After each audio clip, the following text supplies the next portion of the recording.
C'est le dernier panneau qu'il reste contre l'installation des SDF. Ce matin, Deleuze a retiré son dispositif, une marche arrière, suite à la mobilisation d'une partie des habitants. Une grande victoire symbolique, petite victoire dans la lutte contre la misère, mais en tout cas c'est une victoire contre l'exclusion de la misère, c'est surtout ça. Oui. Mais peut-on vraiment parler de victoire? La chaîne de magasins souhaite surtout apaiser les esprits, mais parle déjà d'une nouvelle infrastructure pour éviter les nuisances. On a enlevé les panneaux fixes ce matin et dans les prochains jours, on va installer un système flexible qui nous permet de réinstaller les panneaux si on voit que les nuisances deviennent de nouveau trop pour nos clients, le personnel et les riverains.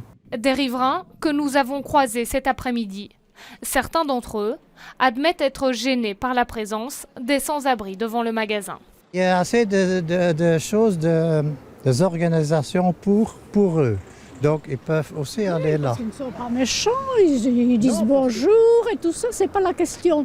Mais quand vous allez avec vos enfants de 10 ans, 12 ans et qu'il y en a un qui se masturbe là à 9 h du matin, vous savez, c'est pas... Je comprends que ça puisse générer des problèmes, mais c'est surtout la misère qui est en elle-même un problème.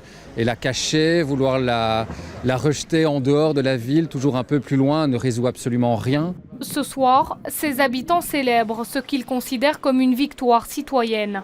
Si de nouveaux panneaux amovibles sont installés, ils préviennent déjà qu'ils les détruiront. Le groupe de SDF s'est lui réinstallé à quelques dizaines de mètres du magasin.